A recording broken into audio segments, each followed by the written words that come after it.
राम राम पाहुणं, राम राम. म्या गंगाराम, गप्पावाडीचा सरपंच. काय नाव तुमचं? काय करता? शाळेत जाता का? रोज शाळेत जात जा आणि हो, अभ्यास मात्र करायला विसरू नका हां. बऱ्याच वेळेस स्वमग्न विद्यार्थी असतात, ते बोलत नाही कोणाशी, मग ते यांच्याशी खेळतात. त्यांना राग आला, यांना राग व्यक्त करतात, प्रेम आलं तर ते प्रेम व्यक्त करतात. म्हणून अशा केस स्टडीसाठी सुद्धा ह्या बाहुल्या अतिशय महत्त्वाच्या आहेत. मी जिल्हा परिषद प्रशाला शिवना येथे शिक्षिका आहे. माझं नाव श्रीमती सरला शामराव कामे आणि ह्या माझ्या विद्यार्थिनी आहेत. जिल्हा परिषद प्रशाला शिवना येथे आम्ही बोलक्या बाहुल्यांच्या माध्यमातून मनोरंजनात्मक अध्यापन हा अनोखा विषय घेऊन आलेलो आहोत. बोलक्या बाहुल्यांच्या माध्यमातून आपण नेहमीच वेगळं काहीतरी वेगळं करत असतो. कोरोना काळ मध्यंतरी गेलेला आहे. विद्यार्थ्यांचं मानसिक संतुलन, मानसिक विकृती वाढत गेलेली आहे. मुलं तासनतास टी व्ही पुढे बसतात, मोबाईल घेऊन बसतात आणि यामुळे त्यांचा अभ्यासावरचं लक्ष केंद्रित होत नाही आहे. तसेच ते मनोरंजनासाठी पण बसतात. त्यामुळे काय होतं की डोळे आणि पाठीचा कणा त्यांचा खराब होत चालला आहे. मग त्यांचेच आवडते कार्टून्स आम्ही या शिक्षणामध्ये वापर केलेला आहे. उदाहरणार्थ म्हटलं तर हे याला सॉक्स पपेट्स म्हणतात. ह्याच्या माध्यमातून आपण बोललं, काय नाव तुमचं? काय करता? शाळेत जाता का? रोज शाळेत जात जा आणि हो, अभ्यास मात्र करायला विसरू नका हां. अशा पद्धतीने आपण संवाद इंग्रजी, मराठी, गणितातून करू शकत असतो.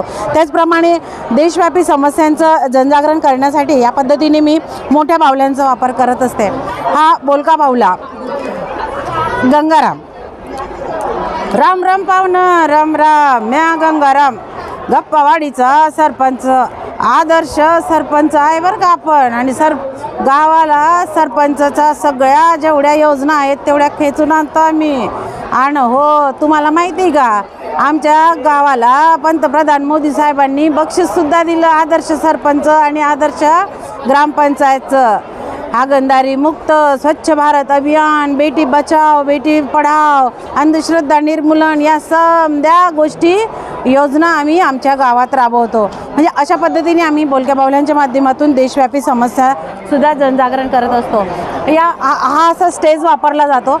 या स्टेजच्या पाठीमागे मी असते आणि पुढे बाहुल्या असतात.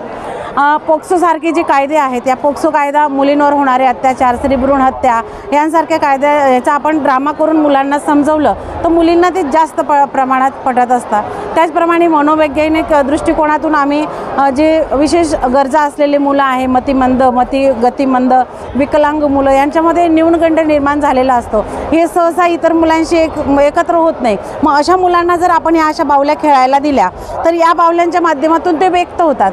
जर एखाद्या मुलीवर अत्याचार होत असेल, घरेलू अत्याचार होत असेल, कारण बघा अत्याचाराचं प्रमाण बाहेरच नाही, घरात सुद्धा आहे, मग त्या काय करतात, रिॲक्ट करतात. त्यांना जर मार मिळत असेल तर ते याला मारत राहतात.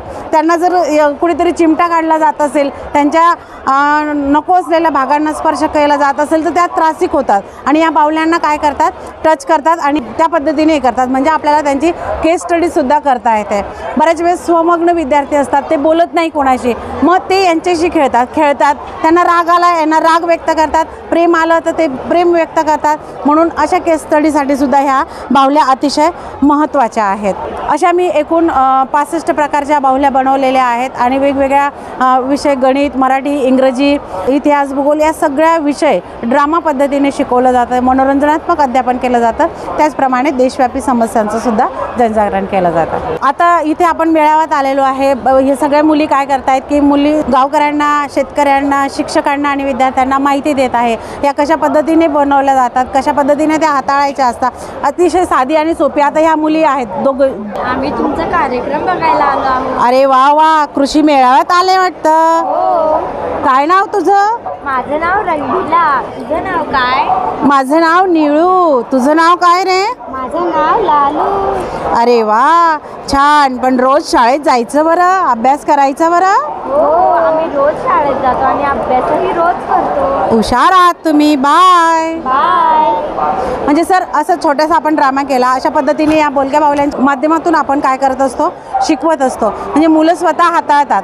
आता ज्या वेळेस आपल्याला वेळ, शिक्षकांना बऱ्याच वेळेस कामं असतात, मग अशा वेळेस मुलं काय करतात, दोन मुलांमध्ये संवाद करतात. इंग्रजीमध्ये चांगल्या प्रकारे संवादसुद्धा ते करू शकतात. बऱ्याच वेळेस आपल्या महाराष्ट्राचे आणि भारताच्या मुलांना एक प्रॉब्लेम येतो की ते इंग्रजी चांगल्या पद्धतीने लिहितात, वाचतात, पण बोलू शकत नाही. मग यांच्या दोघांमधला संवाद डेव्हलप करण्यासाठी आपण अशा बाहुल्यांचा सुद्धा वापर करू शकतो. आत्मविश्वास वाढतो याच्यामुळे आणि विद्यार्थ्यांना शिक्षणाबद्दलची गोडी निर्माण होते. जे मुलं शाळाबाह्य आहेत ते मुलं 4 वाजेपर्यंत शाळेमध्ये टिकून राहत आहेत. आणि त्याचप्रमाणे जे वाडी वस्तीवर गेलेले असतात मुलं, ते पटकन दुपारचे बऱ्याच वेळेस माझ्या बाबतीत काय घडायचं की मुलं 2 वाजेपर्यंत शाळेत राहायचे आणि 4ला 2 वाजता घरी निघून जायचे. पण दुपारून जर मी अशा माध्यमातून शिकवायला सुरुवात केली तेव्हापासून सगळे मुलं 4 वाजेपर्यंत शाळेत राहत आहेत आणि सगळ्या विषयांचा अभ्यास गोडीने करत आहेत. Thank you sir.